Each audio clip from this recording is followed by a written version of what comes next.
जय हिंद प्यारे साथियों, कुशल पथ डिप्लोमा प्लेटफॉर्म पे आप लोगों का तहे दिल से स्वागत है। ये जो वीडियो है काफ़ी ज़्यादा इम्पोर्टेंट है उन स्टूडेंटों के लिए जिनको अपने सेमेस्टर में पढ़ना है एक सब्जेक्ट F3 जिसको हम क्या बोलते हैं, fundamental of electric and electronic engineering. मतलब ये सेमेस्टर जैसे हमारे हो गए CS ब्रांच के और उसके अलावा अदर भी ब्रांचेज होते हैं, उन लोगों को सेमेस्टर में यानी फर्स्ट ईयर में पढ़ाई करना पड़ता है।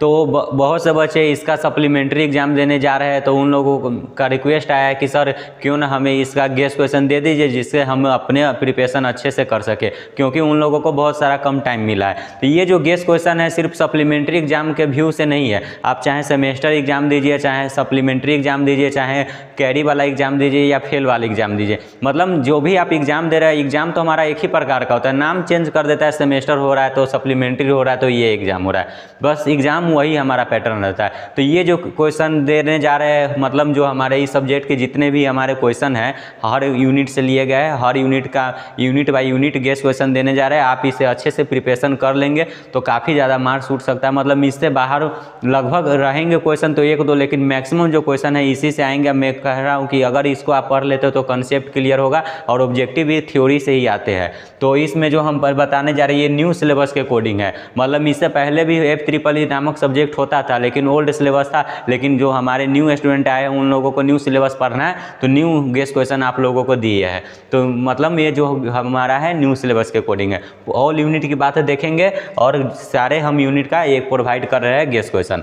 तो पहले यूनिट 1 से स्टार्ट करते हैं। तो देख सकते हैं यूनिट 1 में हमारे कितने मतलब पॉसिबल गेस्ट क्वेश्चन बन रहे हैं जो हमारे एग्जाम के पॉइंट ऑफ व्यू से काफ़ी ज़्यादा इंपॉर्टेंट है। तो पहला मैं बात करूँ तो पहला क्वेश्चन यही अराइज होता है यहाँ पे फर्स्ट नंबर पे कि what is current source, define ideal and practical source. मतलब करेंट सोर्स क्या है, मतलब जब आपके घर में करेंट है, बिजली है, तो उसका सोर्सेस क्या है उसको बताना है। और आइडियल और एक होता है प्रैक्टिकल। आइडियल करेंट और प्रैक्टिकल करेंट में क्या अंतर होता है, मैं थोड़ा कुछ एग्जाम्पल की मदद से आप लोगों को समझाना चाह रहा हूँ।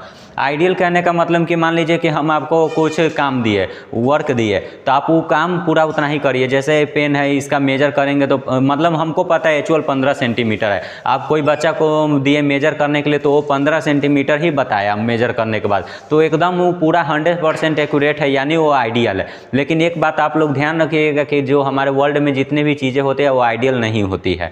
तो वही बोला जा रहा है कि आइडियल करंट और प्रैक्टिकल करंट के सोर्सेस क्या है। दूसरी बात है कि what is electric current, difference between AC and DC। Electric current हो गया घरों में जो हमारी धारा पर भी बहती है विद्युत धारा, वो हमारा AC होता है यानी अल्टरनेटिव करंट। DC क्या होता है, जैसे बैटरी से हुई उत्पन्न विद्युत धारा। तो ये सब हम इसके डिफरेंस आ सकते हैं। ये जो डिफरेंशिएंट है ये आपको 4 मार्क में आ सकते हैं। तो आप कोशिश करेंगे कि इस सबको जरूर प्रिपेयर करके चले ताकि आप लोगों को अगर पूछे तो आप आसानी से बना सके। Concept of ideal and practical current source, इसके कंसेप्ट क्या है, किस कंसेप्ट पे ये आइडियल और प्रैक्टिकल हो जाते हैं उसको लिखना है। डिफाइन करने वाले जो भी क्वेश्चन है 4 मार्क में आपसे पूछे जाते हैं। मतलब 4 मार्क में ये सब जनरली आते हैं। Analogue of charge, potential difference, EMF, electromagnetic force, ये सब आपसे पूछे जाएंगे 4 मार्क में। और what is effect of current, right about heating, magnetic and chemical effect of current. ये जो क्वेश्चन है यहाँ पे देखें नंबरिंग नहीं किया हुआ है तो आप कंफ्यूज मत होइएगा, ये अलग क्वेश्चन है, ये अलग है, मतलब ये सारे अलग अलग क्वेश्चन है, ठीक है। What is open and short circuit condition of electric current, मतलब कह रहा है कि वो शॉर्ट सर्किट जो हमारे होते हैं उसके ओपन के कंसेप्ट को लिखने के लिए। व्हाट इज कैपेसिटर, कैपेसिटर क्या होता है, राइट इट्स फंक्शन। जैसे आप लोग अपने मोबाइल के चार्जर पुराने ज़माने के जो ब्लैक कलर के चार्जर आते थे जब आप उसको तोड़ते थे तो कुछ इस प्रकार का उसमें हमारा एक मतलब एलिमेंट कंपोनेंट देखने को मिलता था, इसी को हम लोग कैपेसिटर बोलते हैं, ठीक है। जब इसका कंस्ट्रक्शन देखिएगा तो कुछ अलग व्यू का होता है। तो ये जो हमारा कंपोनेंट होता है इसी को कैपेसिटर बोलते हैं। ये तो उस कैपेसिटर के बारे में लिखना है, इसका क्या काम होता है इसके बारे में। यहाँ पे हर चीज़ को एक्सप्लेन करके बताना पॉसिबल नहीं, क्योंकि टोटल 5 यूनिट है, 5 यूनिट में ज़्यादा ही गेस्ट क्वेश्चन है, तो हर चीज़ को एक्सप्लेन करेंगे तो टाइम काफ़ी ज़्यादा स्पेंड होगा, वीडियो लेक्चर लंबा हो सकता है। दूसरी बात है कि right about series and parallel combination of capacitor. जो हमारा कैपेसिटर है उसको हम देख देखते हैं कि बहुत सारे कैपेसिटर रहते हैं, टीवी उवी जितने भी हमारे सर्किट होते हैं, जब उसको तोड़िएगा तो एक सर्किट निकलेगा, उसमें वो सारे कंपोनेंट यूज किए रहते हैं। उसके बाद क्या है, तो यही बोलता है कि उसके सीरीज पैरेलल ज्वाइंट हो सकता है, वही सीरीज बताना। What and define types of capacitor, right कह रहा है और डिफाइन मतलब टाइप्स ऑफ कैपेसिटर लिखना है, उसको डिफाइन करना है। What is inductor, what is properties of define it's induction, मतलब इंडक्टर क्या है, इसका काम क्या है, इसका प्रॉपर्टी लिखना है। ये भी हमारे चार्जर जो होते हैं, जितने भी सर्किट होते हैं, उसमें इजीली पूर्वक देखने को मिल जाएगा। डिफाइन टाइप्स ऑफ इंडक्टर, और इंडक्टर के टाइप्स को डिफाइन करना है। तो यहाँ से जो यूनिट 1 से जितने भी पॉसिबल गेस क्वेश्चन थे वो आप लोग देख चुके होंगे। जब मौका मिले तो आप वीडियो को पॉज करके स्क्रीनशॉट ले ले इस गेस क्वेश्चन को। अगर किसी को पर्सनली चाहिए तो हमें व्हाट्सएप पे मैसेज करें, हम उसको पर्सनली ये PDF भेज देंगे, ठीक है। दूसरा हम देखते हैं दूसरे यूनिट में कौन कौन से गेस क्वेश्चन बन सकते हैं। कह रहा है कि right short notes, short notes लिखने के लिए देगा AC current, DC current, voltage, power, ये जितने भी है 4 मार्क या 6 मार्क में पूछे जाएंगे। 6 मार्क में रहेंगे तो 2 पे लिखना रहेगा, 4 ऑप्शन रहेगा, उसमें से आपको जो सूटेबल लगे, जिस पे अच्छा कंसेप्ट आपका क्लियर हो, उसका answer they. Right about Ohm's law and derive it equation. Ohm's law क्या होता है हमारे इलेक्ट्रिक में? ओम्स लॉ देखिए, जितने भी हमारे 5 यूनिट की बात कर रहा हूँ, जितने भी हमारे लॉ है, उस लॉ को आप पूरा 100% प्रिपेयर कर लीजिएगा। इसको एकदम रेडी कर लेना है जितने भी लॉ बनते हैं, क्योंकि इससे ज़्यादा क्वेश्चन आने के चांसेस रहते हैं, ठीक है। जैसे क्रिचॉफ लॉ हो गया, तो ओम्स लॉ क्या है, इसका इक्वेशन को आप लोगों को ड्राइव करने को दिया जाएगा, ठीक है। आगे बढ़ते हैं। What do you understand by Kirchhoff current law और क्रिचॉफ वोल्टेज लॉ? वो आ ही गया कि वोल्टेज लॉ क्या होता है, करंट लॉ क्या होता है, क्रिचॉफ का। उसके बाद क्या है, what is element, define active and passive element. Active element क्या है, पैसिव एलिमेंट क्या है, तो मैं थोड़ा कुछ बता देता हूँ। जैसे हमारा एक्टिव, जैसे चार्जर को आप देखते हैं तो बहुत सर्किट निकलता है, उसमें बहुत सारे कंपोनेंट रहते हैं। उस कंपोनेंट का हमारा 2 कैटेगरी होता है, एक एक्टिव होता है, एक पैसिव होता है। नाम से पता चला एक्टिव। एक्टिव मतलब वो होता है कि जो कि करंट को पास करे, मतलब अपने से गुजर रहे तो उसको आगे भेजे। जैसे आप अपने दोस्त के घर गुजरते तो वो आपको फील्ड में ले जाता है खेलने के लिए, और वही अपने मम्मी के अपने घर से गुजरिएगा तो आपको घर में बंद कर लेते हैं। तो वैसे ही हमारे होते हैं कोई पैसिव कंपोनेंट, वो होते हैं जो अपने अंदर इलेक्ट्रिक को स्टोर कर लेते हैं। तो जो एक्टिव होते हैं वो पास कर देते हैं या बढ़ा देते हैं।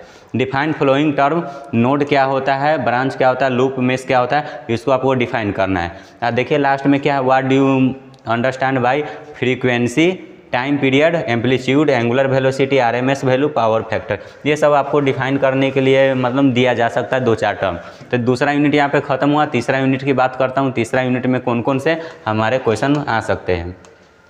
तो पहला में है कि शॉर्ट नोट्स लिखना है कि इसमें मैग्नेटिक फ्लक्स पे क्या है, मैग्नेट मोटिव फोर्स और मैग्नेटिक फील्ड स्ट्रेंथ, परमिएबिलिटी, ये सब जब आप इलेक्ट्रिक फील्ड में जब मैग्नेट को रखते हैं तो वहाँ पे वो अपना फील्ड जनरेट करता है अपने आसपास, तो उसके प्रॉपर्टी है, मतलब ये सब टर्म में आपको देखना है।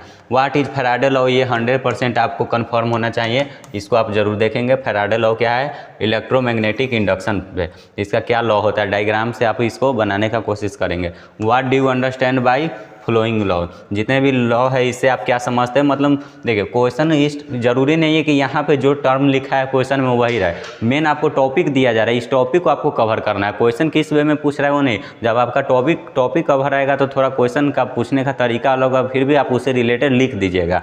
लेंज लॉ क्या होता है, फ्लेमिंग RH-LH रूल क्या होता है, और वह हमारा क्या है, एम्पियर्स लॉ। तो समझ चुके होंगे। यूनिट 3 में बस इतना ही क्वेश्चन है, ज़्यादा से ज़्यादा 5-6 क्वेश्चन होंगे, इससे ज़्यादा होंगे नहीं, तो आप इसको जरूर कवर करेंगे। आगे देखिए यूनिट 4 की मैं बात करूँ तो व्हाट इज सेमीकंडक्टर। कंडक्टर देखिए 3 प्रकार का, एक बात बोल रहा हूँ, एक कंडक्टर होता है, एक इंसुलेटर होता है, एक सेमीकंडक्टर होता है, चालक, अर्धचालक, कुचालक। जैसे इसमें कह रहा है सेमीकंडक्टर, सेमीकंडक्टर हो गया जो अपने, अर्धचालक का मतलब समझ रहे हैं, जो अपने आप से कुछ चीज़ को पास करने दे। तो व्हाट इज सेमीकंडक्टर क्या है, ये एक हमारा प्रकार का मटेरियल है। जैसे आप टीवी को तोड़िए तो उसके पीछे एक बोर्ड निकलेगा ग्रीन कलर का, उसमें बहुत सारे कंपोनेंट लगे रहते हैं, तो वो सब कंपोनेंट होते हैं ना, जनरली सेमीकंडक्टर के बने होते हैं, और भी मटेरियल के बने होते हैं, लेकिन ये सब इलेक्ट्रॉनिक कंपोनेंट बनाने में ज़्यादातर ये सेमीकंडक्टर का यूज किया जाता है। डायोड हो गया, तो वही हो गया। Define with some example write types of semiconductor. Semiconductor क्या है, इसको डिफाइन करना है एग्जाम्पल के साथ, और इसके टाइप्स को लिखना है कितने प्रकार के होते हैं, क्योंकि दुनिया में बहुत सारे हमारे कंपोनेंट, इलेक्ट्रिक कंपोनेंट होते हैं, IC होते हैं, अभी मैं कुछ लास्ट में इंटरेस्टिंग बातें बताऊंगा, आप लोग ज़रूर सुनिएगा। What is diode? डायोड भी हमारे सेमीकंडक्टर के बने होते हैं। डायोड आप लोग देखे ही होंगे, डायोड कैसा होता है, नहीं देखे होंगे तो मैं बता देता हूँ। जब आप चार्जर को ही लेके चलिए, जब आप पुराने ज़माने के ब्लैक कलर के जो चार्जर आते थे तोड़ते थे तो उससे एक बोर्ड निकलता था। कैपेसिटर आप लोगों को दिखा दिए, वैसे रजिस्टर होता है। डायोड होता है कुछ इस प्रकार का, देखिए डायोड का डिफरेंट शेप होता है, लेकिन इस प्रकार का आप लोग देखे होंगे। ये हमारा डायोड होता है। एक होता है रजिस्टर, इस प्रकार का देखेंगे, इसमें कलरिंग बैंड मतलब ऐसा रहता है, इसमें बैंड कटा हुआ रहता है, यहाँ पे दो वायर रहते हैं। तो इसको छोड़िए, ये समझ गए होंगे, ये हमारा डायोड होता है, मतलब डिफरेंट शेप के डायोड होते हैं। तो उसके बारे में लिखना है। डायोड क्या है, अबाउट बेसिक कंसेप्ट, इसके किस कंसेप्ट पे डायोड काम करता है उसके बारे में डिफाइन डायग्राम बनाना है। डायग्राम आप मत भूलिएगा, डायग्राम अगर आप नहीं बनाते हो तो आपको थ्योरी कितना भी लिखिए नंबर वहाँ पे कटेगा ही, क्योंकि उस चीज़ को सेटिस्फाई करने के लिए ड्राइंग की आवश्यकता होती है, जो कि आप नहीं बनाए रहते तो नंबर कट जाता है। P type N type diode होता है, इसके टाइप से इसको एक्सप्लेन करना है, इसका कंस्ट्रक्शन भी दे दिया जाएगा। What is PN junction diode? PN junction जैसे पी टाइप हो गया, एन टाइप हो गया, दोनों को जोड़ेंगे तो एक बीच में जंक्शन होता है। जंक्शन मतलब दोनों के बीच का होता है, दोनों मिलकर एक पीएन जंक्शन डायोड का निर्माण करता है। जब आप डायग्राम देखिएगा तो उसमें ये अच्छे से क्लियरफाई हो जाएगा। राइट इट्स फंक्शन, इसका फंक्शन क्या है? राइट शॉर्ट नोट्स लिखना है आप लोगों को। BJT bipolar junction transistor, NPN मतलब जो ट्रांजिस्टर होते हैं वो भी हमारा इलेक्ट्रॉनिक कंपोनेंट हो गया। आप लोग भले देखे नहीं होंगे, लेकिन जब आप लोग अपने मोबाइल बहुत सारे जितने भी डिजिटल डिवाइस हो गए उसको तोड़िएगा तो उसके सर्किट निकलेंगे, उसी में सारे चीज़ रहते हैं। आईसी उसी जितने भी है सब उसी में रहते हैं। ट्रांजिस्टर भी होते हैं, नाम तो सुने ही होंगे। दीज 3 टाइप्स ऑफ ट्रांजिस्टर, ये तीनों टाइप है ट्रांजिस्टर के, बीजेपी, पीएनपी। उसके बाद क्या है, विथ कैरेक्टरिस्टिक्स एंड सिंबल, इसका सिंबल भी होता है, इसका कैरेक्टर भी होता है। भाई हम है तो हमारा कुछ कैरेक्टर होगा, आपका होगा, तो वो चीज़ जानना जरूरी होता है। लास्ट वाले क्वेश्चन आप लोग देख सकते हैं क्या है, व्हाट इज एफईटी? ये भी हमारा ट्रांजिस्टर का टाइप है। जब इसको कैटेगराइज क्लासीफाई किया जाता है तो बहुत से हमारे ट्रांजिस्टर का रूप निकलता है। राइट इस ऑपरेशन एंड कैरेक्टर, मतलब इसका ऑपरेशन क्या है, इसका काम क्या है, और कैरेक्टरिस्टिक्स मतलब इसकी गुणवत्ता क्या है। तो यहाँ पे अब लास्ट यूनिट आती है हमारी 5वां यूनिट, और इसी के साथ हमारा यह लेक्चर समाप्त होगा। आप लोग इतने चीज़ को ज़रूर सीरियस होकर कवर करिएगा, क्योंकि कम समय में ये अच्छा प्रिपरेशन दिला सकता है। What is number system? 5वां यूनिट क्या है, डिजिटल इलेक्ट्रॉनिक है। तो वो वही में ये जो डिजिटल इलेक्ट्रॉनिक के 5वां यूनिट है ना, जो हम लोगों का पुराने सिलेबस था फंडामेंटल, उसमें ये 3रा यूनिट था। तो ज़्यादा कुछ नहीं किया, थोड़ा बहुत आगे पीछे चेंजिंग कुछ हटा दिया है, जोड़ा तो मेरे ख्याल से कुछ नया नहीं जोड़ा है, सब पुराना ही है, बस कुछ रिमूव किया है, आगे पीछे कर दिया गया, जिसके कारण न्यू सिलेबस बन गया है। न्यू सिलेबस ज़्यादा चेंजेज नहीं है। नंबर सिस्टम क्या है, define some types of number system. Number system देखिए यहाँ पे बताना पॉसिबल नहीं, जब आप पढ़े होंगे सिलेबस को तो उसमें आप लोगों को नाम ही से पता चल गया। बस आप लोगों को क्या कर रहा है कि जो हमारा नोट्स है, जो एक समझिए पढ़ाई एक लोगों का भीड़ है, तो उस भीड़ में आप लोगों को आइडेंटिफाई करवा रहे हैं कि इस आदमी को पकड़ो। तो यही हमारा गेस क्वेश्चन है, इसको आप पकड़ के पढ़िए।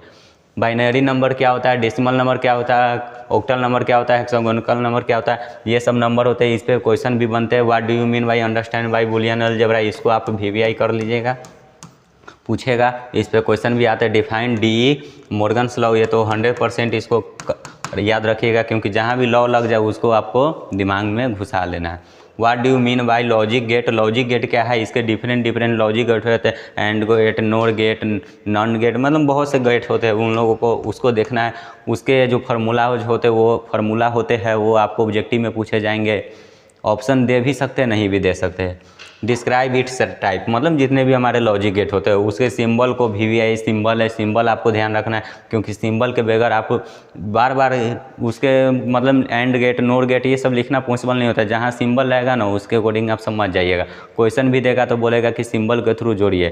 तो ये मैं उम्मीद करता हूँ कि जितने भी क्वेश्चन थे यूनिट 1 से 5 तक आप लोग अच्छे से समझ गए होंगे। अपने अच्छे प्रिपरेशन करें इससे, और कम समय मिला है, अच्छा प्रिपरेशन करिए, एग्जाम जरूर निकलेगा।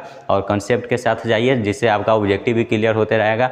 और आप लोग देख ही चुके होंगे कि ये जो हमारे प्लेटफॉर्म है डिप्लोमा क्लास है, मतलब कुशल पथ डिप्लोमा, इस पर आप लोगों को पढ़ाई के साथ साथ हर प्रकार की वीडियो दे जाती है। जितने भी इन्फॉर्मेशन से रिलेटेड वीडियो हो, गेस क्वेश्चन हो, गाइडेंस हो, मोटिवेशनल हो, तो आपका भी यहाँ पे दायित्व बनता है कि हम लोगों को सपोर्ट करें, जिससे हमें भी अच्छा लगेगा। और आप लोगों को कोई भी रिक्वायरमेंट होती है तो आप जैसे एक बच्चे के कमेंट पे, ये एक बच्चे के कमेंट पे वीडियो बना है, हमें जानना हो कि इस वीडियो को लाने के लिए बहुत से बच्चे देख सकते हैं, लाभ हो सकते हैं। तो ऐसा नहीं है कि मतलब जो आप कमेंट करते हैं रिक्वायरमेंट हो वो नहीं पूर्ति होती। आप हमें एक बार कमेंट करिए, हमें फॉलो करिए, देखिए आपका सारा रिक्वायरमेंट पूरा होगा। हम कोशिश ही करते रहते हैं ताकि हर प्रकार की सुविधा आप लोगों को मिले। तो हमारे चैनल को ज़रूर सपोर्ट करें, हमें भी अच्छा लगेगा। और इस वीडियो के लिए इतना ही रखते हैं और मिलते हैं नेक्स्ट वीडियो में। Thank you.